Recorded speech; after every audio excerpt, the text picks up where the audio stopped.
பயங்கரமான டிஸ்கஷன். எனக்கு வந்து நான் ஆக்சுவலா உங்ககிட்ட இவ்வளவு நேரம் பேசிட்டு இருந்தது, ஆஃப் கேமரா பேசிட்டு இருந்தது தான். நிறைய நான் லேர்ன் பண்ணேன். I basically enjoy this whole conversation. ஒரு சின்ன தேங்க்யூ எங்களோட விதத்துல உங்ககிட்ட சொல்றதுக்கு. We have a surprise for you. அப்படியா?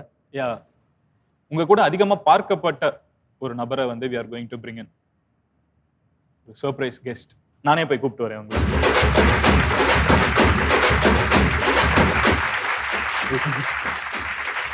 ஜானி எப்படி இருக்கீங்க? நல்லா ப்ளீஸ் ஜானி, நான் வந்து உங்களோட மோஸ்ட் ஆஃப் த சாங்ஸ் பார்த்தோன்னா இவங்களை இல்லாம ஆமாம், பாக்குறது ரொம்ப கஷ்டம். ஆக்சுவலா என் சாங்ஸ்ல நான் அவங்க சாங்ஸ்ல இருந்து நான் அந்த மாதிரி. ஆமா, இவங்க நோபலும் தான் செட்டு. இந்த side left pillar right pillar மாதிரி செம்ம டான்சர்ஸ் 2 பேரும். அப்படி ஹீரோ ஹீரோயின்ஸ் தட்டி விட்டு போயிட்டே இருப்பாங்க. பயங்கரமான டான்சர்ஸ். But hard work. அதுவும் ராஜுகிட்ட என்கிட்டயும் பண்றதெல்லாம் கொஞ்சம் கஷ்டம் தான். போட்டு பெண்டு நிமித்திடுவோம். உங்களுக்கு வந்து பிரபுதேவா மாஸ்டர், உங்களுக்கு அவங்களோட பெஸ்ட் மெமரி, இந்த ஒரு எக்ஸ்பீரியன்ஸ் வந்து பயங்கரமா இருந்துச்சுன்னா நீங்க வந்து எதை ஷேர் பண்ணுவீங்க? ஆக்சுவலா அது டான்சர்னு பார்த்தீங்கன்னா மாஸ்டரோட டீம்ல ஜாயின் பண்ணி என்னோட ஃபர்ஸ்ட் பெஸ்ட் மெமரி. ஏன்னா அந்த வாய்ப்பு நிறைய பேர் கிடைக்கல, இன்னும் கூட கிடைக்காது மேபி. பட் எங்களுக்கு அந்த வாய்ப்பு கிடைச்சது. ஸோ மாஸ்டர் வந்து எப்பவுமே தேங்க் பண்ணோம். ஆனால் நீங்கள் மாஸ்டர் பார்த்தீங்கன்னா நாங்கள் மாஸ்டர் கூட ரொம்ப வருஷமாக ட்ராவல் ஆகிட்டு இருக்கோம். ஸோ மாஸ்டர் எப்படி இப்போ மாஸ்டர் சொன்னால் பார்த்தீங்கன்னா பெண்டு நிமித்துருவாரு. அது நிமித்துனா நாங்கள் ஒரு வரைக்கும் இங்கே இருக்கோம். ஏன்னா கண்டிப்பாக மாஸ்டர் செட்டில் போயிட்டாருன்னா ஒர்க் தான். ஸோ ஒர்க் வந்து கண்டிப்பாக நம்ம பண்ணி தான் ஆகும். நாங்கள் வந்து விளாட்றதுலாம் கூடாது. ஒரு வாட்டி நான் மாஸ்டர்கிட்ட மாட்டிட்டேன்னு நினைக்கிறேன். அந்த நைட் சாங் ஒன்று பண்ணேன் மாஸ்டர், ரோமி ஆட்டம் போல சாங் பண்ணும்போது நான் கொஞ்சம் விளாடிட்டு இருந்தேன் போது செட்டில். மாஸ்டர் என்னை பார்த்துறாரு, கூப்பிட்டு பெண்டு நிமித்து போகிறாரு நினச்சேன். கொஞ்ச நேரம் ஆட விட்டாரு. அப்புறம் என்னோட நல்ல நேரம் மழை வந்துடுச்சு. மழை வந்து நாங்கள் இங்கே எஸ்கேப் ஆனேன். ஸோ மாஸ்டர் வந்து ஸ்பாட்டில் பார்த்தீங்கன்னா பர்ஃபெக்ஷனாக இருக்கணும், விளாடக்கூடாது, ஒர்க்னா ஒர்க் தான்.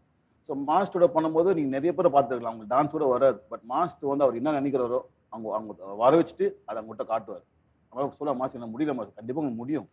அதுதான் ப்ரோ மாஸ்டர். எங்களுக்கு வந்து இந்தியன் மைக்கேல் ஜாக்சனா சாதாரண முடியாதுல்ல, அந்த பட்டத்துலையும் யாரும் வாங்க கிடையாது. ஸோ நாங்கள் வந்து இவ்வளோ வருஷமாக மாஸ்டர் ட்ராவல் ஆகிறது ஒரு பெரிய விஷயம். ரொம்ப கிரேட்ஃபுல்லாக இருக்கணும் மாஸ்டர் கிட்ட. நிறைய சாங் ஒர்க் பண்ணியிருக்கோம். அண்ட் மாஸ்டர் எனக்கு பிடிச்ச ரொம்ப ஒரு விஷயம் நான் சொல்லணும்னா, மாஸ்டரோட பிஸி ஷெட்யூல் எப்போனா நான் டெய்லி பிஸியாக தான் இருக்கார் மாஸ்டர். நான் எப்போ ஒரு மெசேஜ் பண்ணாலும் உடனே ஸ்பாட்டில் ரிப்ளை பண்ணுவார்.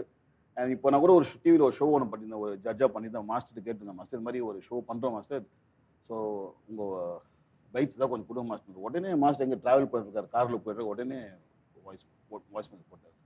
எப்படி இந்த ஒரு கனெக்ஷன் வந்து டு பி சோ கிரவுண்டட், அது வேர் டஸ் இட் கம் ஃப்ரம்? இல்லை, ஃபர்ஸ்ட் ஆஃப் ஆல் நம்ம ப்ராட்டப் அப்படி நம்ம ஹைட்டாக நினச்சா தானே கிரவுண்டடாக இருக்கணும் இல்லையா? நம்ம ஹைட்டாக போகணும்னு நினச்சது அந்த மாதிரிலாம் நான் நினைக்கிறது இல்லை. பட் காட் கிஃப்ட்டு நமக்கு ஒரு சான்ஸ் கொடுத்துருக்காரு காடு நமக்கு டான்ஸ். உங்ககிட்ட 2 எவர்கிட்ட நம்ம எல்லாருக்கிட்டையும் 2 கால் 2 கை தான் இருக்குது. ஸோ காட் மேட் அப்படி தான் நினச்சிப்பது. காட் கிஃப்ட் இதில் நம்ம பண்ணுறோன்ற மாதிரி நினைக்கிறது இல்லை, அவ்வளோதான். தவிர எனக்கு தெரியல, நான் கிரவுண்டட் நீங்கள் சொல்லி தான் எனக்கு தெரியாது. I am very normal. எனக்கு பயங்கர ஹம்பிள், பெருசா வெளியே எதுவும் காமிச்சிக்கவே மாட்டேங்கிறாங்க. பாக்குறீங்க அதே மாதிரி தான் இருப்பார் மாஸ்டர். இதுவே கேமரா முன்னாடி இருக்கு, இதுக்கு முன்னாடி கட் பண்ணாலும் அதே மாதிரி தான். ஆக்சுவலா இங்க கட் ஆனதுக்கு அப்புறம் நாங்க பேசிக்கிறோம், அப்போ அதே தான், எதுவுமே சேஞ்ச் கிடையாது, அப்படியே தான் இருக்காங்க. உங்ககிட்ட எல்லாமே அப்படியே தான் இருக்கும். இவ்வளவு வருஷமா மாஸ்டர் அப்படிதான் பார்த்துருக்கோம், இன்னி வரைக்கும் அப்படிதான் பார்த்துட்டு இருக்கோம் மாஸ்டர். பத்மஸ்ரீ வாங்கினதுக்கு அப்புறமும் முன்னாடியும் ஃபர்ஸ்ட்ல இருந்து இது வரைக்கும் நான் என் ஃப்ரெண்டு கிட்ட சொல்லுவேன் சும்மா ரொம்ப, டேய் என்னடா இப்படி பண்ண, எனக்கு டேய் பத்மஸ்ரீ கிட்ட பேசு, டே எல்லாம் சொல்லக்கூடாது.